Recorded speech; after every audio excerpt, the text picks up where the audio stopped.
What's up, space pirates? This is your admiral, the ceaselessly stupendous Dr. Disaster. And the rumors from a few weeks ago were true. I'm sure most of you are aware of this by now, but Ubisoft and Tencent have officially concluded a business deal which creates a new business entity which is 25% owned by Tencent and which controls the best IP that Ubisoft possesses, including Assassin's Creed. But anyway, so yeah, Mark Kern is, man, I bet he's pretty happy. F***ing vindicated. Oh my god. So there you go, gentlemen. Ubisoft is being completely restructured. They have made a secondary company. There will be a rapture of games people that work in this industry. A rapture like you have probably never seen before. This is what we have been trying to accomplish with the likes of Ubisoft all along, with Gamergate 2. We have forced a change. Now, maybe it'll end up being a good change, maybe it won't, but it's change. Ubisoft and Tencent formed a new company that has essentially shed the skin of the worthless parts of Ubisoft, and naturally, this has the majority of the employees at Ubisoft worried that they'll lose their jobs. I'm frightened, Elliam, I'm frightened! Frankly, the majority of the 18,000 employees at Ubisoft should be frightened. As Asmongold said, there is going to be a major rapture in this company. The fact that 18,000 people work at Ubisoft is part of the reason that they have been in financial trouble in the first place. Tencent had to provide a roughly $1 billion bailout to the company in order to keep them afloat. Now, what's been hilarious to watch are all the Ubisoft fanboys spinning this news into something as if this was some sort of a major win, as if crashing your ship into the iceberg and then climbing onto the rescue ship before you sink is some kind of a great victory. To be clear, Ubisoft does get to continue to survive, at least for now, but in exchange for the $1 billion in capital, Tencent now owns a quarter of the only part of the company with real value.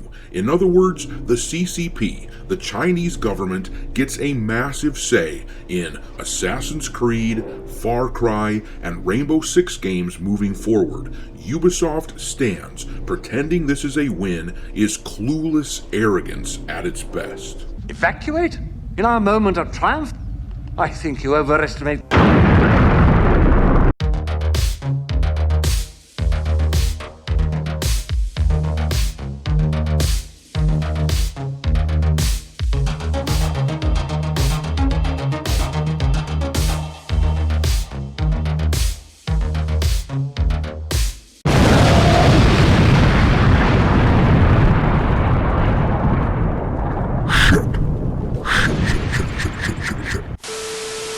Alright, me hearties, make sure you hit the like button on this video to fend off the algorithm monster, subscribe to the channel if you haven't already, and also, don't forget to support the channel by becoming a member. There are multiple exclusive projects you won't want to miss out on that will be available to members only, including audiobook of my novels. There will be more information forthcoming, but we can't just point out the things that are all wrong in entertainment and culture. We have to create new and better things. So, if you're interested in supporting that sort of venture, consider becoming a member of the channel. Anyways, let's tackle this Ubisoft scenario and see what's what. First things first, one of the biggest reasons why this is bad for the people who like Ubisoft just the way it is because this deal signifies that massive changes are coming. People are going to lose their jobs. This year and the next will almost certainly be a bloodbath for Ubisoft employees.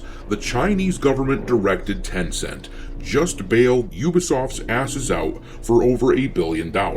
And if you think that doesn't come with strings attached, with directives being issued to the Guillemot family, then you are utterly clueless about how the world works. There's a reason that a company-wide email at Ubisoft had to be sent out to the employees to reassure them. The employees are well aware of what this shakeup means. They are well aware that a lot of them are about to lose their employment.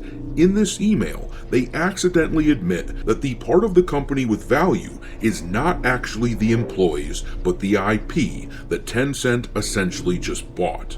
But let's read this email, which was leaked. At the top of this X post from Tom Henderson, a journalist at Insider Gaming, he writes, "Understandably, employees are now nervous." And then he gets into the body of a company-wide email which says, "First and foremost, I want to emphasize that the agreement we announced is a powerful enabler and an exciting opportunity for Ubisoft. It will help us accelerate our evolution and improve how we make games with greater focus and agility."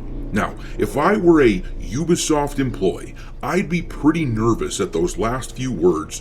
Greater focus and agility is usually the sort of language a company uses when justifying why they just fired a bunch of people.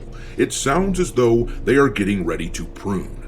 But then the next sentence is extremely telling. It says, "Tencent's investment is a strong testament to their trust in our ability to grow Assassin's Creed, Far Cry, and Rainbow Six." Yes, Tencent believes in those three brands, but nothing else. It doesn't say that Tencent believes in the team creating anything new that is substantive, because let's be real here, it has been ages since Ubisoft made anything that was new, that was worth the damn.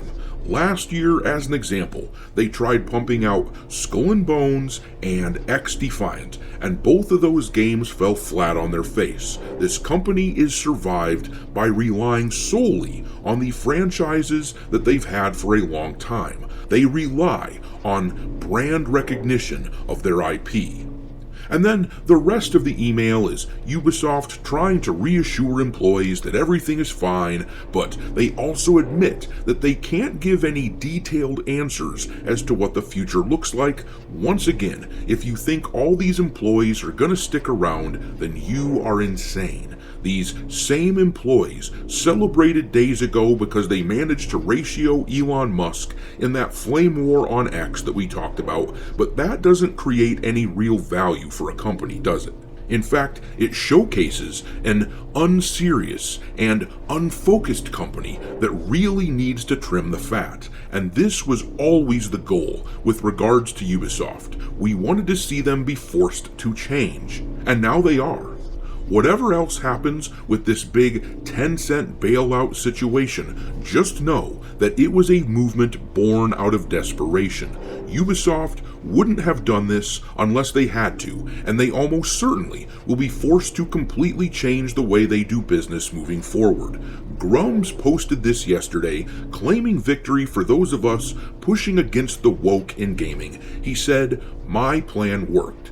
You made it possible," and he quoted this post that he put out last year in July, where he wrote, "The real reason I tweet so much about Assassin's Creed Shadows and Ubisoft is one of the biggest DEI proponents in AAA gaming. They have only 2 tentpole games this year that must succeed. If you vote with your wallets, Ubi will be forced to change.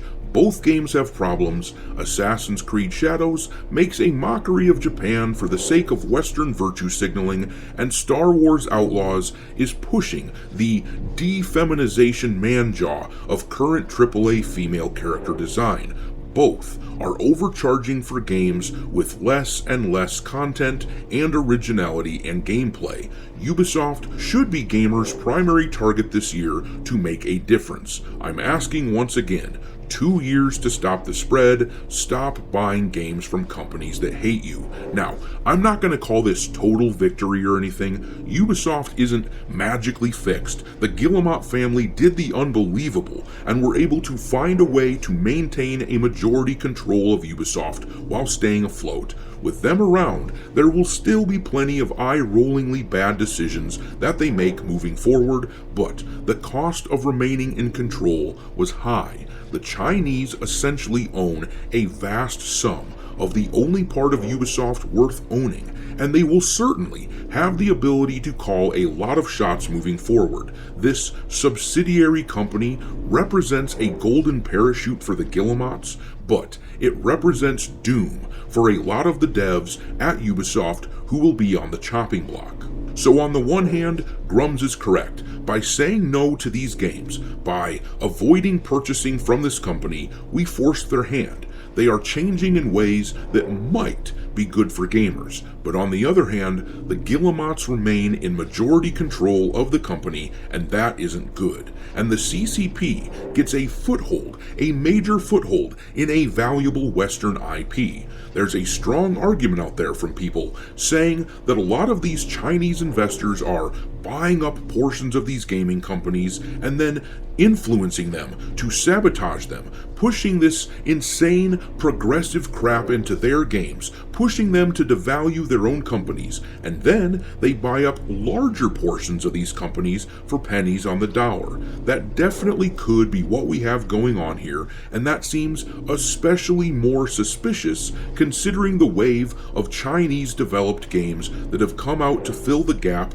in the market made by these Western companies who won't make games that gamers enjoy. So, I don't consider this a total victory or anything like that. It is a step in a direction. Not necessarily the right direction, but a different direction. But what does seem clear is that something had to change. Companies like Ubisoft can't keep pumping out slop that gamers don't care for without repercussion. Time will tell if this direction ends up being worse or better, but for anyone claiming this was a victory for people who like Ubisoft just the way it is, those people are clueless. The company is in the process of a massive change. But I'm going to leave it there. What do you make of this situation? Drop your thoughts into the comment section below, and we will talk there. Thanks for watching, me hearties. If you haven't already, your Admiral is inviting you to subscribe to the channel and become a part of the crew. Life as a space pirate may not be glamorous, but there's always plenty of booty.